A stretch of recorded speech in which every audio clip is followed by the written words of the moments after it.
Just choose Easy Vlog. Just click the like button, subscribe, and hit the bell button to know our latest upcoming videos. Thank you. Hello guys, good morning again. Kanay sim day na day niya tong sa digital clock day nga video. Day pagkaumanaw kayo ato guys, napo ko i-repair bago. Akong gi-repair day mao ni ato bagong topic karon. Kuha ni siya kanang microwave oven bitaw. Guys.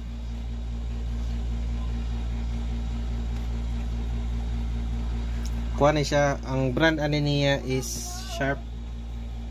Pero kuha ni siya guys, applicable ni sa kanya pon uban na microwave kay same ram gud sila.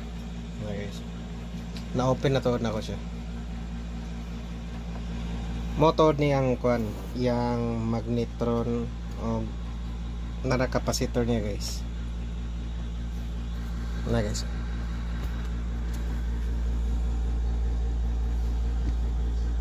Na diri sa suok yung capacitor. Kuan, actually naayon na nako guys. Kaya ko nagkuan, nakaya ko nakabot og video. Kuan dai ni kanang ang iyang problem ani is kuan capacitor niya. Kuan siya kanang shorted yung capacitor. Kay pag open ako ani guys, kay kuan siya buto yung isa ka fuse kani guys. Kani siya nga microwave kay design siya nga naay fuse diri guys. Gikan sa iyang transformer padulong sa iyang capacitor. Murag step up man siya nga transformer. Kani siya guys, ang sulod ani guys is kuan kanang fuse ni buto ang sulod ani guys. Pero sa uban na microwave ani guys, wala ni fuse diri guys. Kani siya mo niyang design na siya fuse. Then dire nakakonekta man gud, nag-trouble po ko atong pinakauna ni is kay kuan man kanang kuan na ba sumpay ra man gud ang capacitor og ang magnetron mo tong gitagsa-tagsa pa na ako test. Ang una na ko gitest is ang iyang magnetron. Tod guys, ang pagtest day sa magnetron guys kay kuan iset nimo sa continuity ang iyang tester, then i-check nimo if kuan na continuity ang duwa bitaw niya kapin. Kani siya guys, kani i-check nimo guys kung na continuity. If mo buzz siya guys or analog bang gani mo liyok siya, it means good. Then second nimo nga test ani guys is kada isa ka pin dere nimo ikuha ng isa ka tester din sa ground. Example lang, katong isa ka test probe sa imong tester dere sa pikas nga pin, then ang katong isa dere din sa body sa ground. Bisan asa ni guys, dere ba nimo ibutang or dere kay nakakonekta man na body sa kuan kani nga microwave. Pero kung imo ning gitanggal ang imo ang magnetron nimo, dire lang sa body sa magnetron po ni may butang. If mo buzz gani siya guys, it means defect na problema na ang imong ang kaning magnetron bitaw nimo na problema kani sa sulod.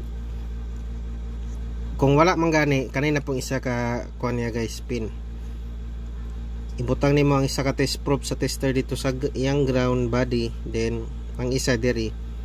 If mutingog siya, kana bad. If dili, good. Dapat walay mutingog ani sa body guys, kaning duwa. Dapat good. Kuan siya, naka-open bitaw siya. Then kung kana man gani,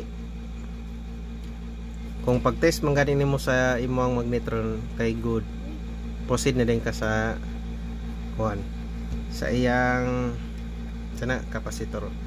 To day guys, ang problema din aning kuan microwave guys kay muandar siya pero dili mo init. Then kani guys, pag open man ako is kato ibuto ang fuse, it means na ay shorten yun nga part sa kuan sa diri nga part sa capacitor ba or sa magnetron, kay kani nga fuse man gibutang kay kuan man ni konekta man ni sa capacitor o magnetron. Kung na-test naman ako ang magnetron, okay man siya, mo tong sure na nga ang kaning capacitor mo problema. Pero kung panigura, kung disquido kay ka nga gusto nimo unsa na tanawon i-check gyud kung sana nabay problem gyud ang capacitor or wala, kuan dali ra na guys. Kani guys, oh. Mo na siya ang capacitor guys. Kung digital ang imo ang ay pwede man na applicable man sa digital or one analog. Kung ang gamit kay digital mo good guys, kani guys, oh. I-set lang nimo guys sa katong pang-set sa microfarad mo good. I-set nimo sa ang imong tester, i-set nimo sa pang-test sa microfarad. Then ang kaning capacitor guys, i-short nimo ang kaning duwa, kani o kani. Kaning duwa mangita ka og kan flare man gani or long loss, i-connect bitaw nimo para i-discharge nimo ang kurente nga naa ni sulod. Para pag-test nimo mo na gito iyang value gid. Then kato pag man mo set sa digital guys, ikuan na dayon lantawon nimo kung pila ka microfarad ang kanisya. Ang kanisya nga capacitor guys, kaya ang value niya is 0.82 microfarad. Then kuan din guys, if kuan kanang ang pag-test nimo kuan mo gani wala ni siya kuan polarity guys, bali-bali bisan asa ni may butang ang katong test probe sa imong tester. Kung pag-test nimo guys kay duol ra ani nga range bitaw, ang uban magod kay dili siya kuan accurate, kanang nay 0.7 ana kapin ba ana, basta duol ra ani nga range guys. Dili tong mo kuan siya mo musaka na inoon mana ba mo nang problem guys, musaka pag test nimo musaka ba siya or ubos ani nga value kana defect na guys, ilistanan na kani pag test na ko guys kay 0.82 man, pag test na ko ani guys is na siya sa 4 kapin. Ana problem na siya kay dapat ang iyang range na is nasa dollar sa 0.82 microfarad. And nagkuan pa ko guys, naman may daan magod nga microwave magod nga wala gigamit ba sa una na timingan lang pod katong nga time kay kuan pa kay ko ato kanang papakoy nanawa na to sa kanang hindi pa kay ko unsa na kanang knowledgeable sa pag-ayo, pero kaayon ako ato guys, pero sa mga computer pa ba wala pa na ako giraw na akong cell. Then mao na lang to akong gikuhaan og capacitor. Ang value day ato guys kani siya guys, oh. Kani siya. Pero ayohon magyapon ako ni puhon gyapon kani siya nga microwave. Ang akong nakuha ani nga unsa na capacitor is 0.92. Okay. Kuan okay ra na siya kay duol-duol ani guys. Then same pud sila. Ang importante guys ang imong tan-awon sa kaning value bitaw sa kani guys, so kaniyang volt bitaw dapat same pud sila guys, di sila magubos. Di ko sure sa uban nga microwave ba kung nabaylay nga volts ani or morning standard nga volts niya. Dapat same sila og volt guys. Then balag ang microfarad nila dili sila same, pero kwan lang baka nandool mas maayo tong taas ng microfarad kaysa o mas ubos. Example lang imong gipulian ay 0.8,